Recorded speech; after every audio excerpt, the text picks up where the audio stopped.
Hello, everyone, and welcome to a Backseat Critique. This is the first one in a little while because we took time off for Christmas and whatnot. Sorry for looking over that way. The mic is there, and if I look there, it doesn't sound quite as good.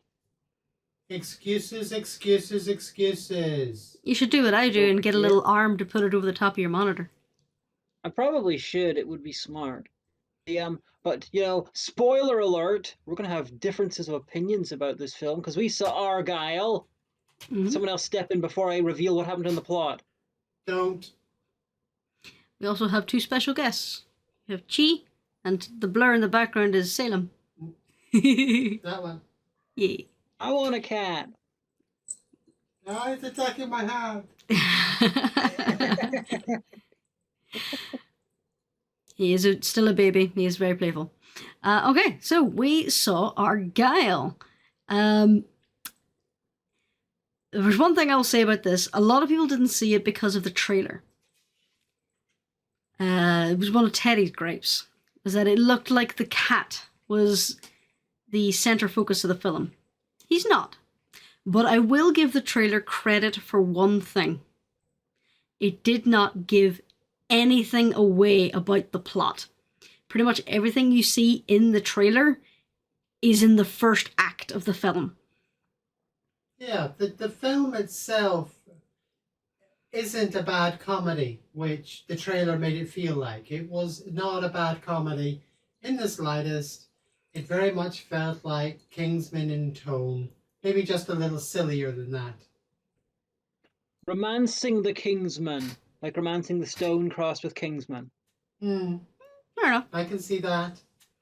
So yeah, would you like to give a quick synopsis there? Who are you directing that comment to? Well, I pointed upward to Zara, but then it occurred to me that you can't actually see that, so Zara. Yeah. Basically what we have here is a very successful author, writes spy novels, but unfortunately gets embroiled in real life spy stuff when the guy turns up and her life's in danger and real life spy people want to kill her and she's got a cat and it gets ever escalatingly silly. Apparently the stories she wrote in her books were true. Shocker. Yeah, that's a fair enough non-spoiler summary. Yeah, she was predicting world events. Alright, so. And they, at the very start, they name dropped several authors of spy fiction who turned out to be spies, and fine mentioning John le Carré and Ian Fleming, because they were, but you didn't mention Ian McIntosh, even though it's not established that he definitely was a spy. But the guy wrote a TV spy show. He wrote it. That's probably why they didn't. Sorry, what? Well, yeah, but his one's far more impressive. He wrote a spy TV show that was incredibly realistic. He put actual in use at the time spy jargon into it. He used a lot of real life spy insider knowledge, even though it's not been established he's a spy. And then he had an episode, junked, a script junked before filming because it had actually broke the Official Secrets Act. And then he disappears between the United States and the Soviet Union in mysterious circumstances, and no one's sure what happened to him. Well, they can't name everybody. All right, so let's start with what do people like and what do people not like about the film generally? There is a lot of CGI in it that is subtle, but Dodgy. Whenever you... Yeah, dodgy's better. Whenever you spot it, it's really obvious and you can't stop looking at it. Like, there's this one scene where the main character's standing there with like a really low-cut dress. And Henry Cavill. Sorry, darling. Henry Cavill is not in a dress in this film. So she's standing there in the dress, and it just caught my eye where her cleavage is so obviously CGI'd. Like, it's not like what they would normally do, where they would do makeup and contours to make it look even and nice, or even like a silicone chest piece. No, it's just very obviously perfectly symmetrical and shiny. And it's like, Yeah. Pretty much any time the cat's on screen is CGI, not great. Some of the sequences, there's explosions and violence involve CGI, which again is not great. So yeah, the CGI the is probably oil the thing that lets slick. it down the most. The oil slick. The obviousness of the CGI is only matched in unnecessary ways. Is only really matched by like The Hobbit, in my opinion. Yeah, The Hobbit, but The Hobbit's a whole other level of bad. This is just annoying. We have production information with The Hobbit, which explains why it's the way it is. It's amazing how it's as good as it is. Yeah, there's you got similar issues in the CGI, but honestly, I was not thrilled. I really felt like it's like Matthew Vaughn with the first Kingsman did a fantastic pastiche-ish of the Roger Moore era James Bond films. And then every single time he's come back to that well, he's got worse at it. And it's got sillier. You know, Kingsman 2, The Kingsman, this it's just Jesus Christ. I almost want him to keep making them because I want to see how much worse it can get. No, the second one was absolutely terrible. Yeah, Kingsman 2 was by far the worst. I mean, The Kingsman was, again, camp and fun. I mean, granted, it depends on what you want out of a film. But I mean, I do definitely accept some of the criticisms about this film. It is too long.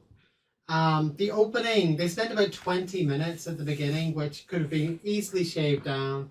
The finale particularly, there's an entire final section of the film that I'm not going to go into because spoiler territory, we're not there yet. But if you've watched it, you'll know what I'm talking about. Could have just been lopped off and should have been lopped off. Really, the film could have been half-hour shorter with very little work, and it should have been.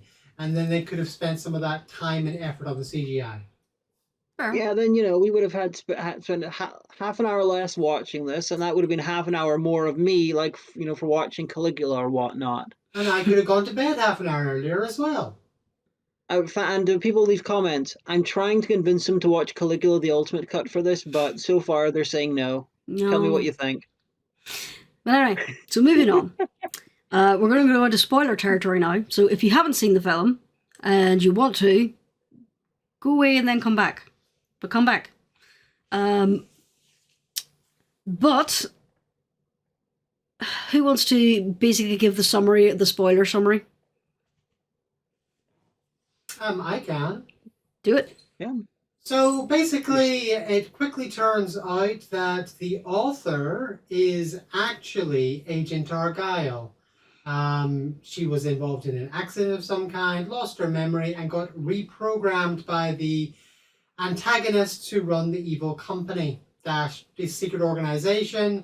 Then there's twists, and there's multiple twists and counter twists, but the bottom line is she's a good guy, and they're bad guys, so we go back to where we started. But there are several times throughout the film where it looks like the bad guys are actually good guys, the good guys are bad guys, she was a bad guy, but she wasn't. That's one of the things I'll just build into a positive. I like the way they kept changing the goalposts on us and making it feel like we weren't 100% sure what was going on. I would have liked it, though, if they had owned that in the end up rather than chickening out at the end. But, yeah, basically that's how it is. And in the end, they win. Mm-hmm. Big shock. And of course, you just have the delightful performance from Bryan Cranston.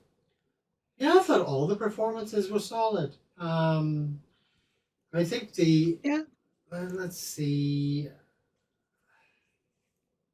Let me go to the beginning. We've got our first fight sequence in the train.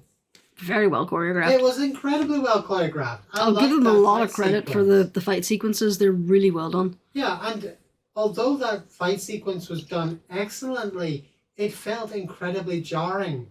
I loved what they were trying to do by intersplicing the fake Argylle and the real one. But in the same way, you could tell by how he was interacting with the scenery, the train, and the other people, the fake movie style, where, oh, he's still suave and not suffering any real damage, versus him getting the absolute crap beaten out of him. But they kept on pushing back and forward way too much. We're talking about cut back and forward 3, 4, 5, 6, 7, 8, 9 times a minute, which was just off-putting. I really wish they had just stuck to the bit, and even for 20, 30 seconds at a time, they had it mostly the fake Argylle, but then you'd swap back every now and again, and you'd see the actual fella very much fucked up by the sequence and such. Yep. There's one of my issues with it is to do that kind of fiction and reality kind of story, you need to make the differentiation incredibly obvious. Now, at the start, in that sequence, they did. However, as the film went on, it blurred more and more and more. But because I assume that's because, you know, this is becoming her reality and stuff like that, blah, blah, blah. But I don't think it worked. They really should have made the real world stuff much more real world, more like the Daniel Craig James Bond films, rather than the Kingsman sort of stuff, just to differentiate them. And just because finally, in the end, it just got so. Why bother doing the clever meta twist if you're just going to treat the reality exactly like the fiction? Yeah, I completely agree. Two things. I think that would have been better, and it would have even been more stark whenever she goes into that reality, when her as a caricature builds in and becomes the reality without the silliness. I think that would have been a stronger way of handling it, but I don't think that was the style. He took the wrong lesson for the end of Kingsman, where it just got completely off its head silly. You mean like the bombastic colours and a brutal scene? Oh, that scene. I mean, I'm sure there's a lot of people who hated that scene, but I absolutely fucking loved it. Well, here's the thing too. Like, the climax of the film, they are basically the two main characters are having a fight scene in a hall where they're setting off all these colourful flares. So they're fighting through brightly coloured smoke, and they're kind of doing like a dance number because they realise they're in love again. So you have the music, you have them dancing, doing choreography and shooting and throwing knives and throwing these gas grenades, doing like little animated hearts. But every now and again it'll cut to Bryan Cranston's view in a control room watching through thermal imaging, and they're just moving tactically. So the dance number is just in their heads. Similar idea was in the Suicide Squad. Whenever you had Harley Quinn, in the jail when she was escaping, you had similar sorts of ideas, and I think handled a bit better. Definitely handled more grittily. Mm. You know, if they had more of that energy, I think it would have suffered less. Possibly, possibly the problem is that, you know, Kingsman was a wonderful film that, you know, that had it was basically a Roger Moore Bond film with a big sugar rush, and he just for his 3 spy films afterwards, he's just been adding more and more sugar to it. But with you know, if you don't eat your meat, how can you have any pudding? But then it'll just be another brick in the wall. No, I completely agree. Probably a collective groan from all 3 viewers. He's gone too far into the silly factor. He needs to rein it in a bit. But I don't think the film deserves the hate it's got. It's really, really disliked. I don't think it's really fair. No. It didn't help that Henry Cavill's haircut, which in universe is meant to look stupid, but in the trailer he's all over the place with his dumb guile haircut, and then of course people are like, do I really want to watch? I imagine there's at least 1 or 2 people who didn't watch the film as for that petty reason, because people they don't need a reason to not watch something. People choose dumb reasons to not watch stuff all the time. Watching something takes effort. 100%. As we started this conversation, the marketing was horrible. The amount that they focused in on the cat during the trailers as well. It made it feel like a bad comedy, although it did have a lot of humor in it and a lot of comedy silliness in it. it wasn't a comedy. It was a strange action movie hybrid thing. But the trailer made it feel like a dumb comedy. Yeah, to be fair, like Teddy and I have seen this before, and the only reason we went to see it was because it was free and we had to kill some time before we had to go somewhere else. Mm-hmm. And I was going in expecting a dumb comedy, but I actually really like this film. Despite what Teddy gripes about, I really liked it. Yeah, I have gripes as well, but I did also enjoy the film. Like, I rewatched it. I suggested that we watch it here because I enjoyed it. And if you haven't seen it, I'd encourage you to give it a try. Worst is you'll lose 2.5 hours. There are... If you have any suggestions for films that we should look at, we've now got a document that all three of us sort of have access to where we can add film suggestions. So please leave them there, and if one of us likes the suggestion, they will add it. 100%, and in due course we will start to get you guys involved in picking what we're going to watch as well, and things will develop. Can't say more than that, but things will develop in that area. So feel free to stick suggestions into the comments. We'll be more than happy to get them on the list. Ask for Caligula, and then Caligula 2, The Untold Story. No. Veto. I'm sorry to say, but we do have veto powers, dear. Yes. Anywho, moving back on. So we have discussed the the visual effects. We have discussed some of the writing. We've discussed the actors, the sound design. The songs are very well chosen for the combat sequences, in my opinion. There was a few things that were just like out of place, but you can't really blame them for that. Anything else you guys want to add? I've already touched upon everything in my list. Fair enough. I wish that I hope Matthew Vaughn goes back to the slightly less cartoony stuff, because his non-cartoon stuff like Stardust or X-Men First Class, stuff like that. It's like I think he's better at that. Some people do the over-the-top ridiculousness, like never-ending cascade of dumbness. Takeshi Miike, for instance, but he's less good at it, and he relies on it. And I'm so sorry that I didn't enjoy the film as much as you two. Hey, I mean, it's better that we don't. Like, we've agreed with each other far too much in the previous ones. It's nice to have one where we've got different opinions. Yeah. That indicates we really should watch Caligula. No. Is he snoring? He is, yes. He is a snoring kitten. I can hear him snoring from here. I was wondering what that was. Alright, so I enjoy it. You should go and see it. If you liked the fight scene in the church in Kingsman, you would like the fight sequences in this. Because they are very well choreographed. There are areas where it kind of falls down. Like Teddy says, does last a wee bit too long. Some of the dialogue doesn't feel quite organic. Mostly it plays off well. I feel like they didn't use Samuel L. Jackson very well. I think Samuel L. Jackson was just there because... They wanted a big name? No, I think Matthew Vaughn had some form of something over him just to say, okay, I don't care, you're in this. Because he didn't really do a lot. He probably filmed every scene he was in a day. It probably. Was tiny. He's Matthew Vaughn's friend, and that's one of the things with Samuel L. Jackson. If he's friends with the director, he will turn up.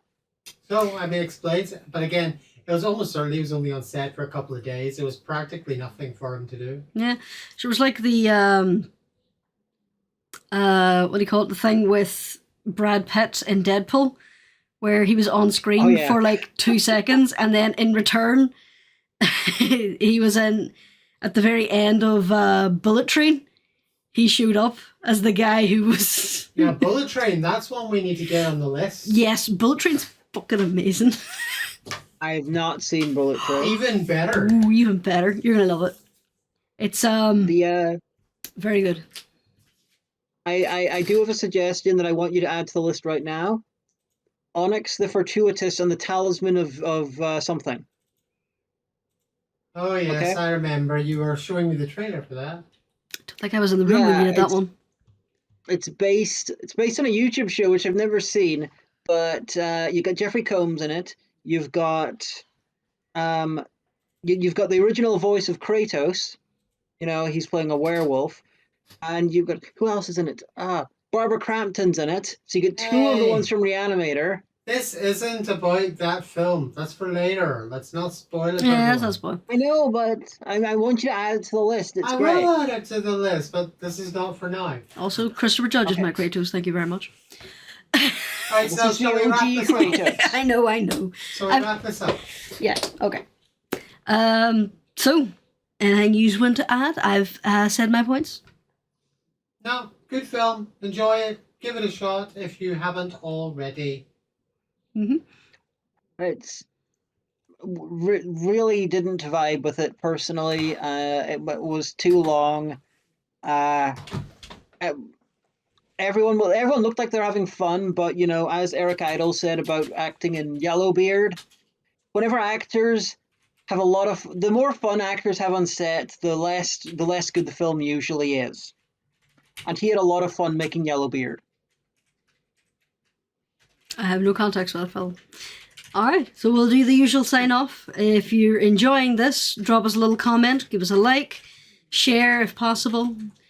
Check out our Go to Discord. Discord. Yeah. If you're not already subscribed, how did you find us? And please subscribe. I very much doubt they're still here. How did you find us? And if you have any suggestions, throw them in the Discord, throw them in the comments. If you want to leave suggestions, request cuddles for kittens, put them in the comments. Because the more you comment, the more we engage. I have a copy of Yellowbeard I could make them watch. It's the only film I think that Graham Chapman ever scripted. And it's basically a Monty Python version of Pirates. And it is infamously terrible. I don't think we want to watch that. But anyway, so that's it from us this time around. We'll chat to you later on, my dears, and we'll see you in the reviews. Bye-bye. Bye.